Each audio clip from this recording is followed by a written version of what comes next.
Now, before we start, a quick moment for the outfit. Thank you. I think it's often cult classic films that end up making the best musicals. Think of films like Waitress, Heathers, Legally Blonde. Some of the strongest movie-to-musical adaptations come from this type of film. And the latest cult classic to get the musical treatment is Clueless. Written by Amy Heckerling, who has returned to pen the book for this musical, it follows Cher, a privileged girl living in Beverly Hills, Los Angeles. She's a stern negotiator, and she's always trying to do what she thinks is right. But when it's pointed out to her that some of her actions can seem a bit selfish, she doubles down and decides to help new girl Ty as she moves to Beverly High. So, does Clueless the musical live up to these other film-to-stage adaptations? Let's find out. But if you haven't seen my face before, hi, I'm Ellie, I talk about theatre. I am the most chaotic theatre person on the internet. I do reviews, I do discussions, I do verse brackets and rankings, and if any of that sounds interesting to you, please consider hitting like and subscribe. It really helps me, it helps at the channel. But let's dive into Clueless. I think that Clueless, for the most part, works as a musical. But if I'm being perfectly honest with myself, I am a little bit conflicted, and in my head, I'm kind of going between a 3 and a 4-star show in my mind. I don't quite know which way I'm really leaning with Clueless. And I'm hoping that as I talk through my opinions, as I talk through my thoughts on the musical, I'll come through by the end with a much clearer idea of where I land. Because I genuinely think there is a lot that Clueless does that really, really works. There's so much about it that is fun, that is boppy, that honestly matches things I really enjoy about other movie-to-musical adaptations.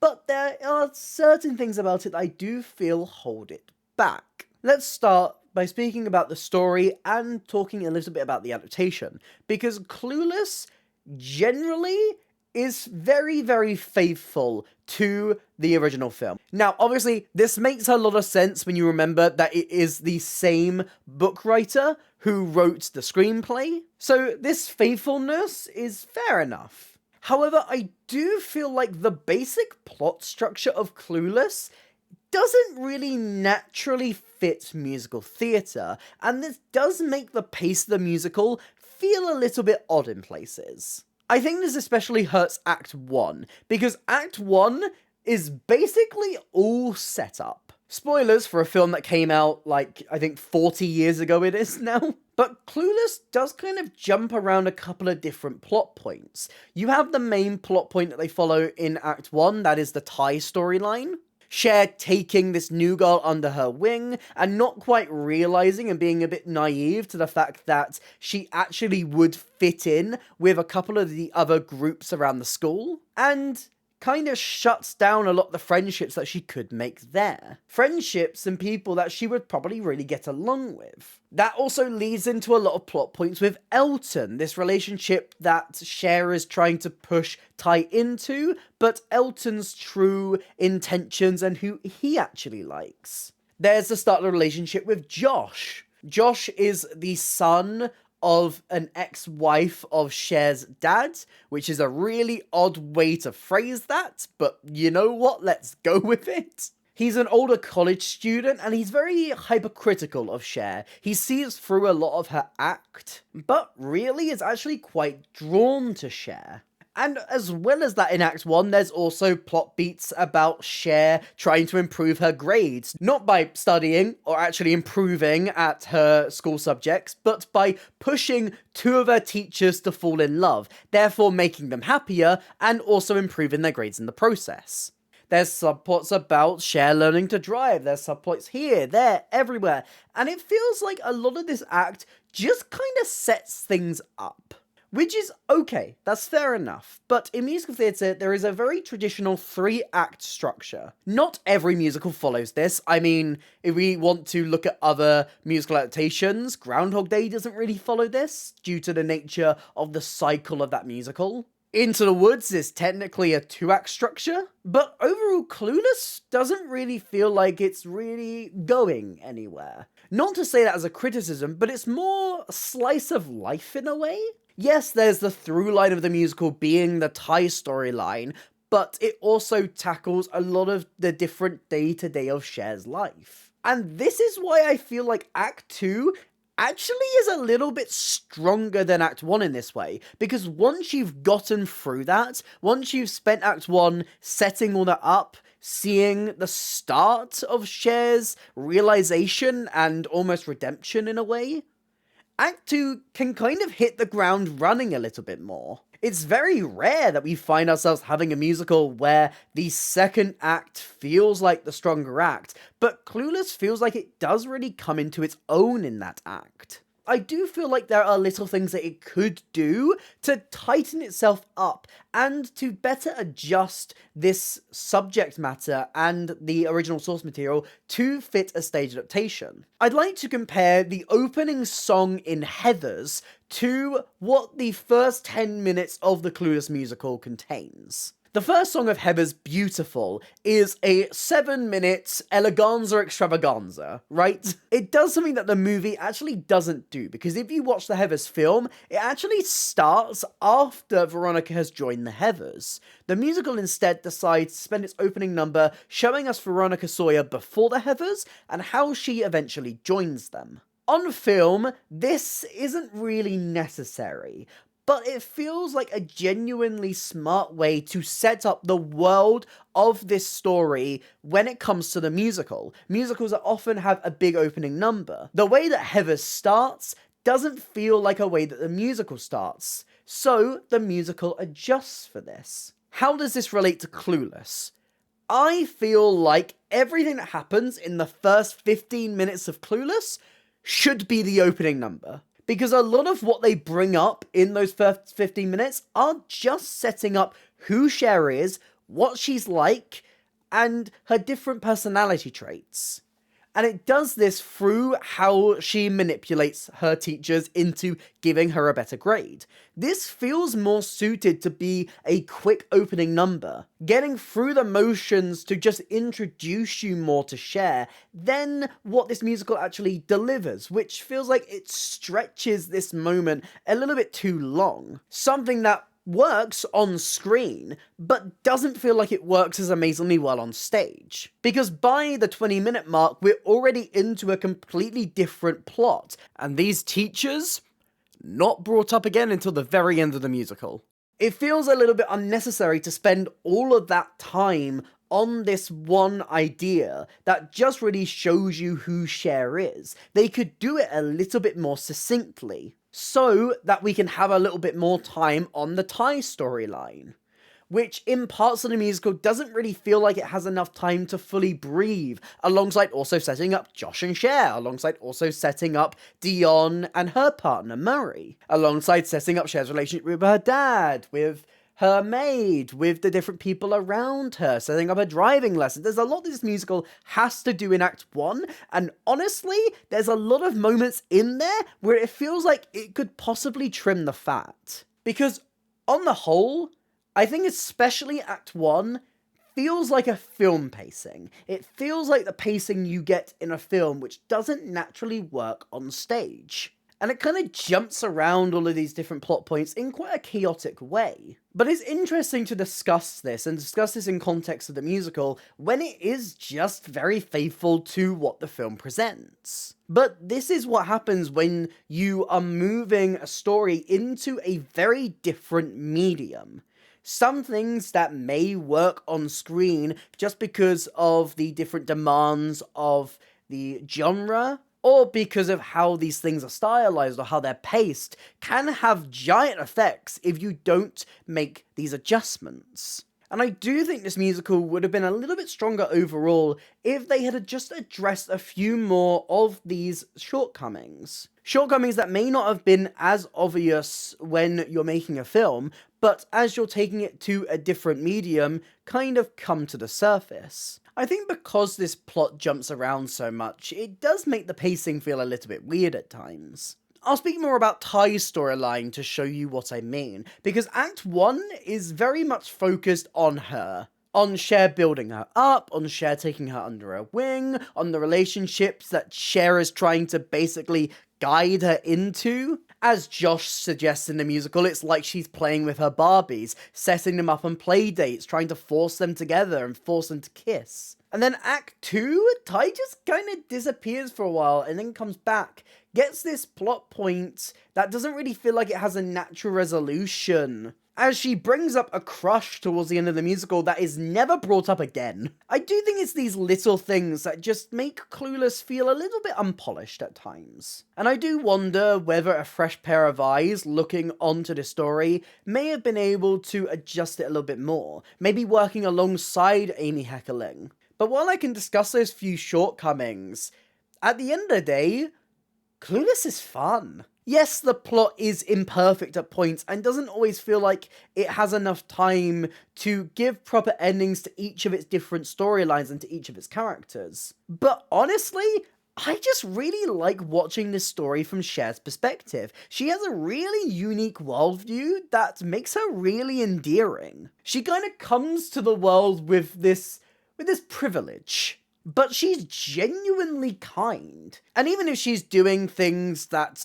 aren't quite right, she still has a good heart about it and is fairly genuine. And I think the book plays with this very well. I think a character like Cher allows this kind of slightly destructured story to actually kind of work. She's essentially our through line, because she's on stage basically the entire show, which props to Emma Flynn. This is a hell of a role. She keeps us going, and because we follow her through all of these different plot points, it does generally manage to keep itself going. Her naivety is genuinely quite comedic at times. Things will be staring her right in the face, and she will completely miss it. And honestly, that's just really charming. It's hard to really hammer on about certain flaws or things I didn't enjoy about a show when genuinely the protagonist is just so strong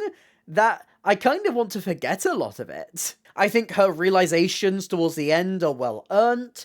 I think there's interesting ways to get around it. I think the relationships that she builds are really lovely to watch. Whether that be her friendship with Dion, whether that be her time with Christian, whether that be her and Josh and their very opposing worldviews. How she deals with criticism. These are the things that, the film definitely had that this musical still manages to maintain. Along with so many of the classic lines. There's so many little quick moments in this book that are so great. And so many of these scenes tell you so much about who Cher is and how she sees the world.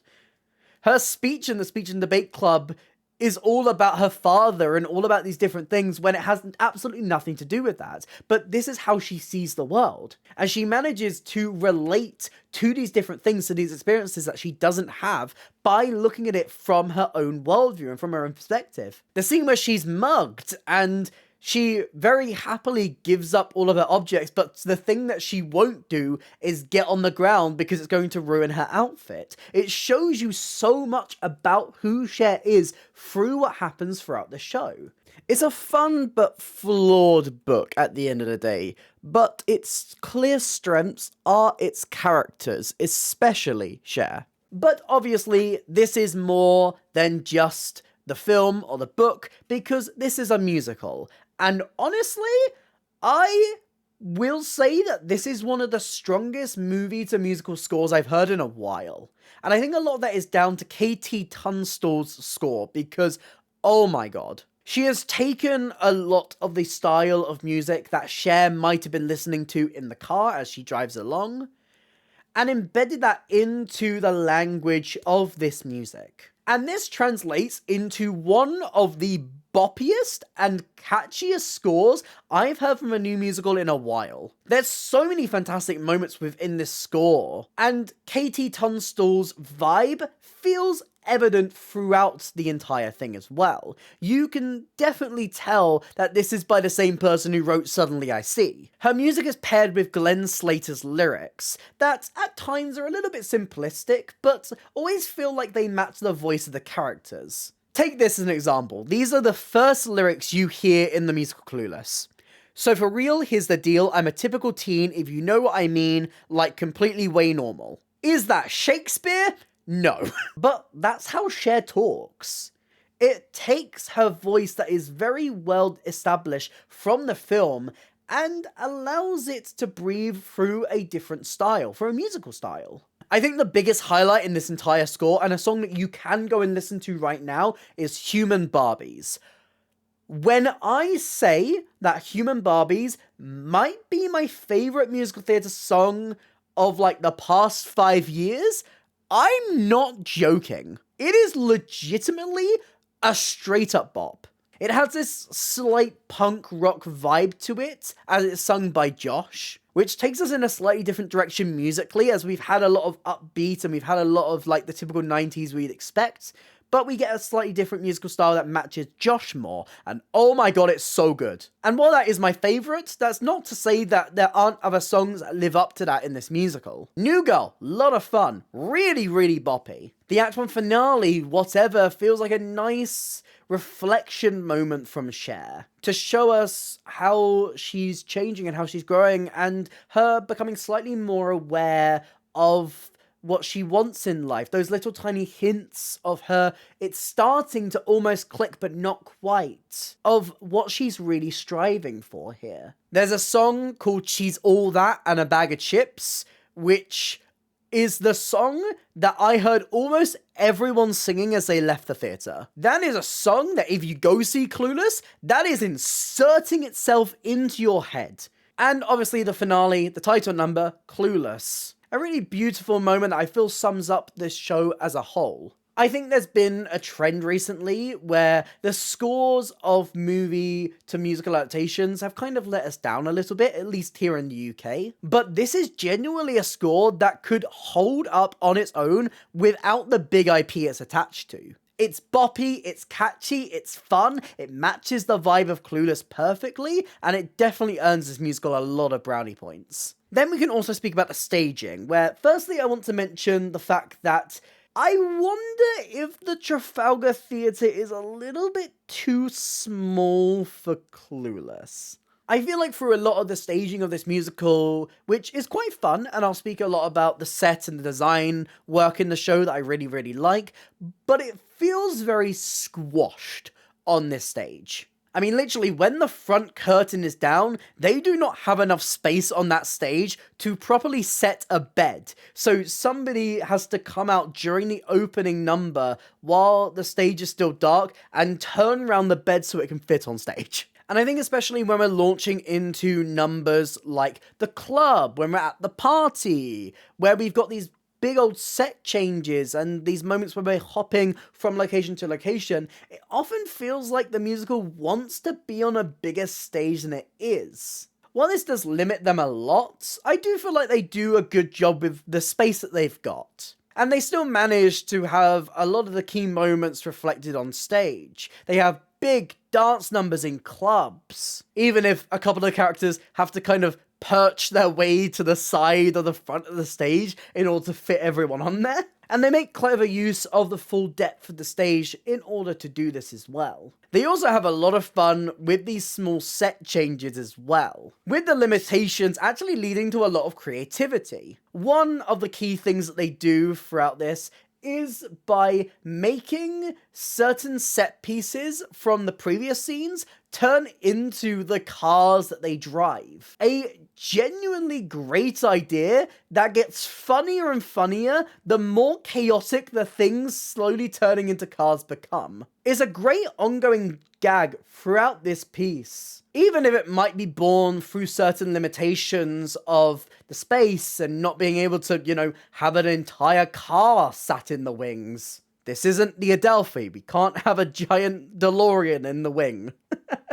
But it's how they get around that and the creativity that they use that is genuinely charming. There is a slickness to a lot of Rachel Kavanagh's direction, but it does at times feel like it's missing a little something. I'll use the example of the staging of Human Barbies. You have this giant, rocky, punky song, and a great idea behind the staging. With Josh and Cher kind of limited to just the space in the car, they have about 3 or 4 ensemble members coming out pretending to be different Barbie characters. With this quite fun movement set of them having these almost rubberized arm movements, and quite stiff things that make them feel a lot more doll-like. Good idea, but the staging doesn't really feel like it matches the style of the number, because you have this big, punky, rocky moment, almost headbanging in a way, with quite a sanitized staging that feels too much of a juxtaposition. And with only 3 ensemble members being in it, doesn't really hit the type of scale that this number feels like it needs. But equally, there's a lot of great moments in the choreography of the show. I've mentioned the swing dance, where we get some really impressive movement, especially in the centerpiece of Cher and Christian dancing. And they're very playful with how the room is set up, so we can see the different relationships between all of the characters at this party at the same time. You see Cher and Christian, you see Josh and Ty, you see the singer of the band who Christian is subtly flirting with. So on the whole, talking about the staging and the design of the piece, there's a lot I really did enjoy, but because of the stage that they're on, it does end up feeling very, very squashed and doesn't meet the potential that it could potentially have. Finally, let's speak about this cast.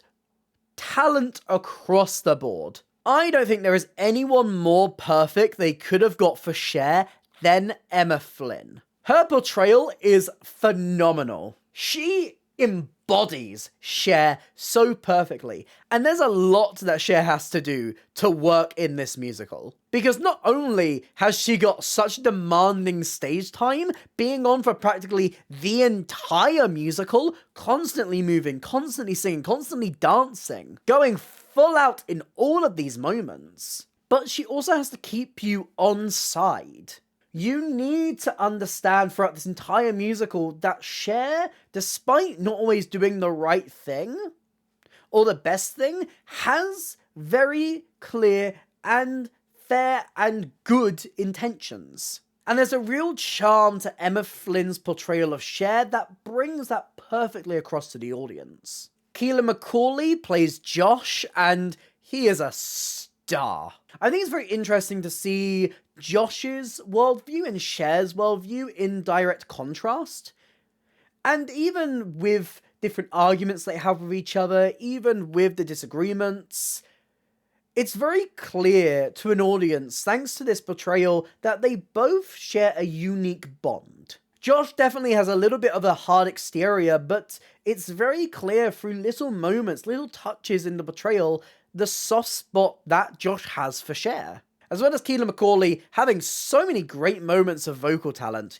As I said, Human Barbies, amazing song, made even better thanks to how Macaulay plays it. Vocally stunning. I love the relationship that China Rose Frederick builds as Dion with Cher, these two feeling very suited and perfect for each other, bouncing off each other so wonderfully. And they build a very believable relationship. These two do feel like old friends. Ramona Lewis-Talley plays Ty. The transformation she goes on is really interesting to watch through the musical. Going from a slightly alternative, quite shy girl into a protege for Cher. And even as she becomes more popular, even as she, becomes more like Cher, there is a clear discomfort in the portrayal from Mally that really, really works and really shows you that underneath, this is still that same character, and really portrays what Cher is doing, and how it's not quite servicing who Ty is. Blake Jordan, I really want to highlight because he's just so lovable. He comes into the musical every now and then, has a short conversation and leaves. And every time he's on stage, he's just so charming. He has this lovely wide smile that's so warm and inviting, which is definitely important for this character. This character who doesn't have loads and loads of stage time, but has to use that limited time to really build that relationship with Ty, to make a lot of the underlying story points of Clueless actually work. Blake Jordan does a phenomenal job with that. And there's Isaac J. Lewis, who plays Christian. Man walked in for 2 seconds And I was like, I know what this twist is. I know what this twist is. My radar is going off. It's going beep, beep, beep. I can feel it. I was just like...